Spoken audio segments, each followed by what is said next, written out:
Hey guys, welcome back to Techno Hack. This is Parikshit here, back again with the new video, and today's video is continuation of the networking in Linux. We are going to look into several commands that we usually use for performing the networking task into the Linux system.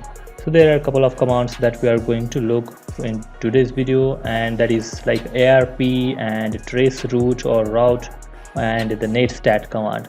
So these are some important commands that the network administrator, so suppose if you are a network administrator, you must be knowing the importance of these commands, and that's what we are just going to look into it today. So let's start with the first command, that is our ARP. So ARP is address resolution protocol, and how we use that, and what is the use of using a ARP command, and what happens when we perform the ARP commands here into the terminal. So let's look at it.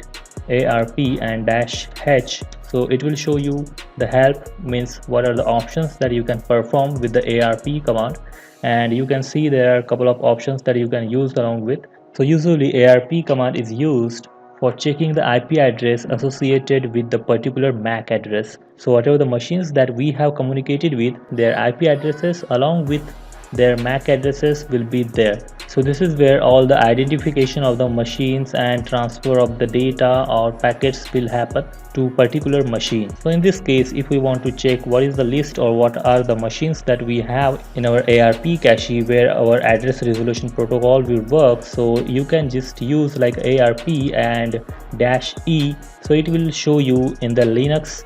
So suppose if you are in the Linux machine, so you can use ARP-E, and then you can see that here the address we have here, IP address, the hardware type and the hardware address. Okay, and again interface is also there.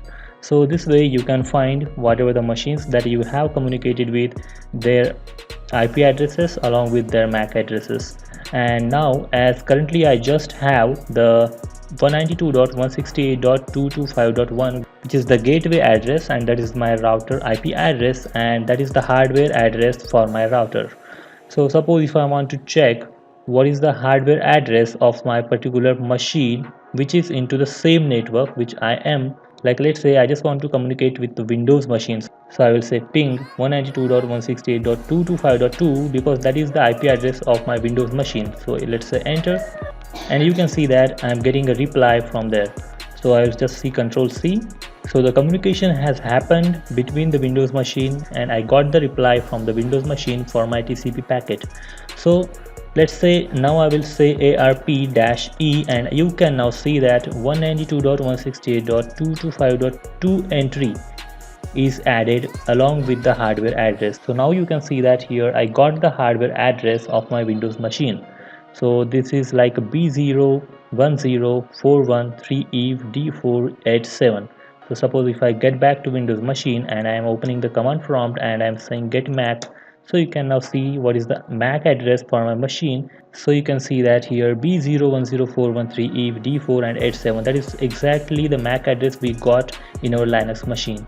So this is the way that you can get the MAC address of any machine if it's in the same network, by pinging to that particular machine by using a ping command. Okay, so this way you have the entry added into your ARP list. Okay, and this is the way that you can use the ARP command. And again, there are a couple of options if you want to see, like by using a ARP-H, so you can either delete the entry by using -D option, and you can also add the entry manually by using -S option. Okay guys, so this is about the ARP, and the next we have here is route and trace route. So what is the use of route? I will just clear the terminal here. So route will just display you from where exactly we are getting the internet, from where exactly we are communicating, or where exactly the communication is happening. So you can see that it's exactly our gateway address, and that is our 192.168.225.1, which is our router IP address. The next it is going to this network 192.168.225.0, that is our network address. Alright, so as already covered in the previous tutorial about the network address, gateway address and IP addresses things, so if you have not seen my first video, so please go through that one and then you can come back here. So here you can see that is exactly how the communication is happening, or from where exactly we are getting the internet from. and next is the trace route, and as the name suggests, it is just used to trace the route of the particular website or particular IP address. So like suppose, let's say if I want to trace the route of the google.com or any other website like facebook.com, let's say, so I will say like a trace route -v, that's in a verbose, and google.com. So if you want to see what are the other option it has along with the trace route, you can just type the trace route and enter. So you will see there are a couple of documentation and options that it comes along with, and you can see there are a lot of options it has. So you can just check it out, like what is -e option does, what -m option does, and what are the other options it has. So -p, that is the protocol, and -v, that will display you the version of the trace route. And next we have here again -n, which will not resolve the IP address, and it will just provide you the IP address instead of any host name.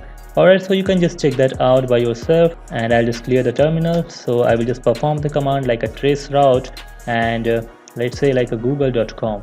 Alright, so let's say enter, and now you can see it will just trace the route from the google.com, like from where exactly we are getting the results. So you can see that we got the couple of results here. Like first it went to our 225.1, that is our that is from exactly where everything will start, that is our gateway address.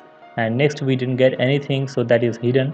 And the next is 10.71.225.130, that is definitely the Google address, Google IP address from somewhere, like it might be either the name server or it might be any other server of Google again. Then it next jump to the 172.16.93.209. Again you can see where exactly it jumped, so it is 25.9.86, and then we have blank entries here, and then again it went to this IP address, and later this, and then later it moved to this one. You can also see how much time it took to move over to that particular network, or to get the data from that particular network, or to reach to that particular hop or router. So you can see that it is in the millisecond, and within the 84 millisecond we got the result. Okay, we got the reply from there. So this is how the trace route will work. Alright guys, so that is about it. That is exactly how the trace route will work. It will trace the route of any particular website or IP address, whatever you provide. And the next we have here is our netstat command. So netstat, that exactly just stands for the network statistic, which will provide you a lot of information in perspective of a network, or about your system, open ports and listening ports, and whatever the processes that are currently running and listening at your system. And it will also display you the active connection and the routing tables and all the things whatever you want. So this is a very important command in the perspective of network administrator. So let's see how it works. So you can see that there are a couple of options that we can use along with the netstat. So netstat-a will display you the all current active connections, and -r will display you the routing table, and the same result you can get from the route command as well. Like let's say like a netstat-r.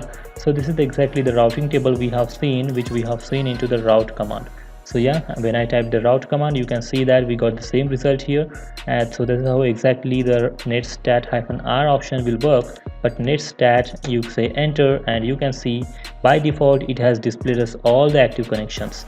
So netstat-h will provide you the options that you can use along with it, and you can check what are the options that you can use.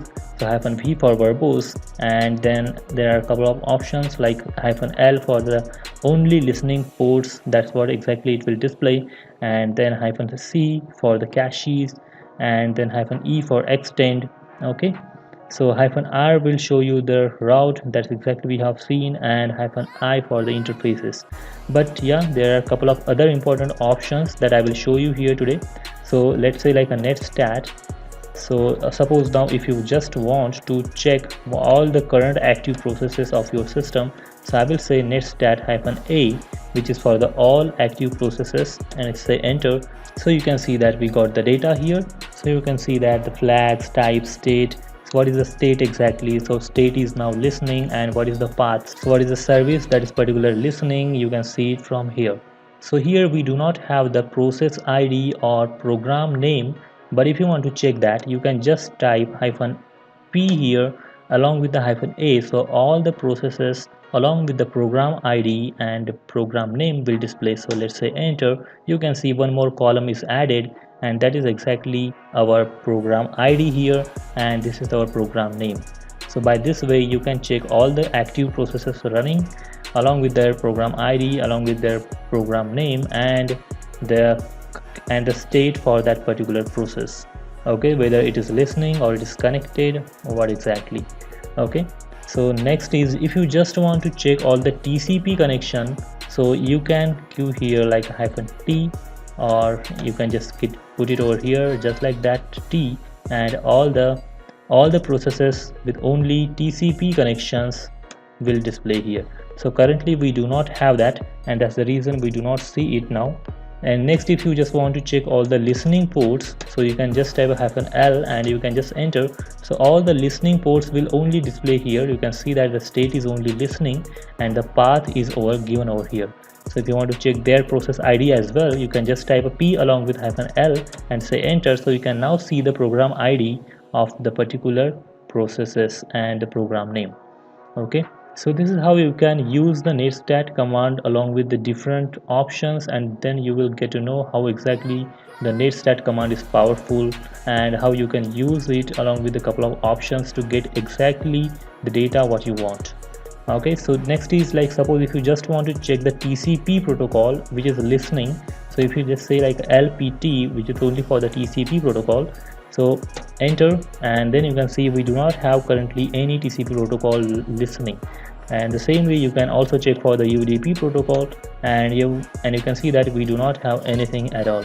So if you want to see any result over here, like let's say if I just want to start a particular service, like let's say like I will just start the Apache server which will enable the 80 port. So let's say I will just start the service Apache to start.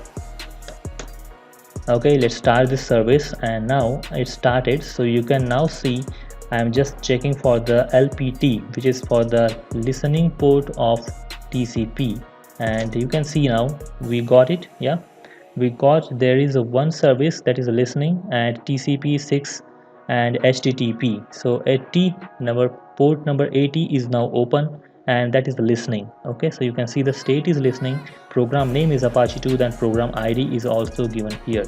Okay, you can also grab a particular, like let's say if you just type here netstat, it will display you all the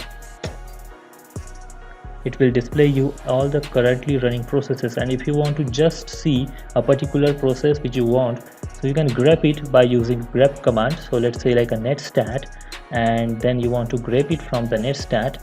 So netstat -l and -t, that is exactly it should display, and I will grab from the all listening TCP protocol. Alright, so you can see that we got the result here. So when we got the result, that is particularly highlighted here. Okay, so we searched for the :HTTP, and you can see that :HTTP is there. Similarly, if I'm just starting the SSH service here, let's say start the SSH service, and the port number 22 or the SSH service is now started, I will just grab that from their particular listening TCP. So I will say here :SSH. Now you can see that SSH, TCP and TCP6, that is our v4 and v6. So exactly that we got here :SSH and :SSH here, and you can see the state over here, that is exactly the listening state we have here. Alright, so let's clear the terminal, and let's see what are the other options we have. So other options are for the UDP protocol, for the processes running, and this is for the interface. So it will just show you the interfaces statistics, and -n option will not resolve the IP address into the host name. Instead it will just display you the exact IP address of the particular website or machine. Okay, so netstat -l, I will just show you here how exactly that works. So netstat -i, and you can see the interfaces here. So it is having the ETS0 and loopback interface here, which is our local host, and then we have a ETH0 interface, and you can also see there are a couple of information we got along with these interfaces.